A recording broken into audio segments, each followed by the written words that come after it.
Hey, I already am. I'd like to start off this episode of Skywars by asking you a simple question. Have you ever been to hell? Take a minute to mull it over. No? You've never been to hell? Well, recently I have, and apparently hell is located inside of a giant, sweltering bear suit. Allow me to explain.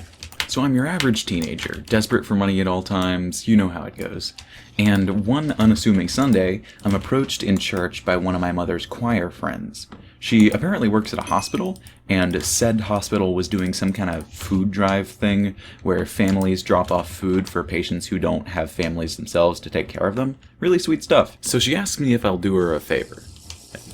Not about to do this guy a favor, haha, relevant commentary. She asked me if I'll do her a favor. She wants me to wear the hospital's mascot suit, a large, cheerful bear, and jump around, dance, and wave at the kids in all the cars that come through the drive-thru kind of thing they have set up. The lady said it would be 3 hours long, and the pay would be $150, so I said yes, being the naive idiot I was.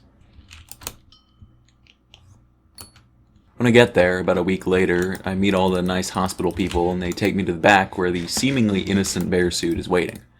Put on all the parts, the shoes, the wiring to make it look plumper, and then they take me outside. Dude, what was your plan there? You didn't have any armor on. Did you think I would be on the toilet or something? So when everything is on except for the head, we walk outside and immediately a wave of heat just washes over me. I'm freaking transported to the surface of the sun. My actual work hasn't even begun and I'm already feeling regret creep into every sweaty crevice of my wrinkled underclothes. So it's big and clunky and awful. I'm trying to practice a few dance moves and I can barely squeeze out a cabbage patch. And then the worst part of the entire experience happens. So normally when you're wearing this costume, you're supposed to be able to see out of the mouth. It's got these little holes in it that make it look solid from far away, but you can see through it from close up. But because we're still doing the disease thing, they decided that it would be cute to put a mask on the mascot's head. Which, might I remind you, masks cover your mouth, and the mouth is the only thing letting me see out of this stupid suit. So not only am I dying of heat stroke, being forced to dance enthusiastically and wave for kids, but I am also now completely blind. They covered up my only window into the outside world. They thought that style was more important than their mascot being able to see. After I put on the head, I made a little comment like, oh hey, you forgot to open the eye holes, I can't see. And they go, nope, that was intentional. You're just going to have to guess where the cars are based on sound. They made me freaking echolocate the kids I was supposed to be waving at. It was complete bullcrap, and I had to sit through all of it because if I didn't, I was a jerk who put his own needs before the happiness of children. I was allowed exactly 1 2-minute break because I started breathing really loudly and stumbling everywhere, and I am never going back.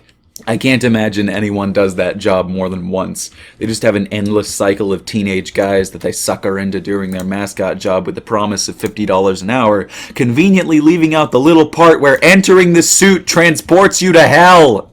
We are just living in fear of this hacker. There's nowhere to go. He has us surrounded. He's already taken out 3 or 2/3 of the population. Look at what he's doing to that poor child. We're gonna form a pathetic, paltry last stand. Just the two of us again. It was not enough to team Hypixel, please fix Watchdog. Another interesting thing I recently learned is that apparently one of my friends and I have, paradoxically similar tastes in women. He told me about his most recent love interest the other day. We're in the 12th grade, by the way.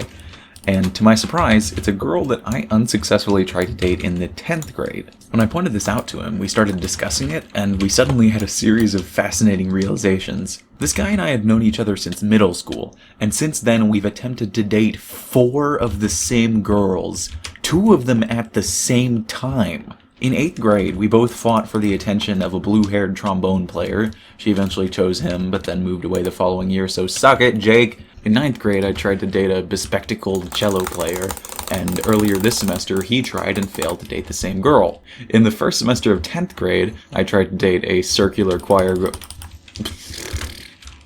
In 10th grade, I tried to date one of the show choir girls, and that was the one who he was telling me about last week. Get out.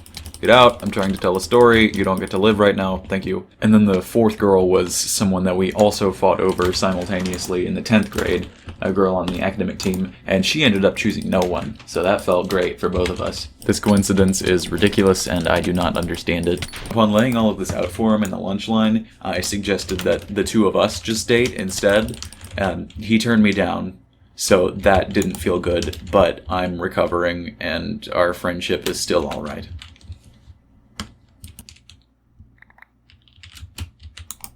Wait. Nah.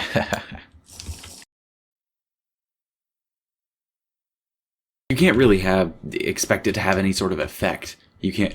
Hey! Do you really have to kill one of my cows? Man, you just killed the secondary protagonist of this story. Now we have the narrative on our side. You can't... One tapped into the void. This is actually Cow John Wick. That's the movie we're in right now. No, you can't... No! Dude, what are you doing? Did you not see what happened to the last guy that killed one of my cows? You actually stand no chance. Even if I somehow miss every shot I fire for the rest of the game, you're somehow going to end up dead because you killed an innocent and the audience wants it to happen. Come on. Come on. Yes! 2 tapped! We are in Cow John Wick. I haven't even actually seen John Wick. I've heard it. Wait, crap, I don't have any cows left! No! Okay, 3rd and final story. It doesn't even really qualify as a story, it's more an interesting anecdote, but still. In my physics course, guess who made a cameo appearance in one of the formulas? That's right, it's your boy, Pog. I equals integral of r squared dm. That's it. It's there. That's right there. This is crazy. I couldn't tell you what the formula actually means, as I am behind in that class by a worrying number of assignments, but it's there. Look at IRDM Pog. Also, hey, look at this cool drawing I made. Okay, so that's the video. If you enjoyed it and you are subscribed, I love you. And if you aren't subscribed, consider subscribing. Or if you aren't sold, you can click the video up at the top left, which should be another Skywars episode, or the one at the top right, which should be the YouTube recommended best video of mine for you. And if you aren't subscribed, subscribe. There's a button in the middle. It's right there. You can press it. It's not gonna hurt you. It's alright. You'll be okay.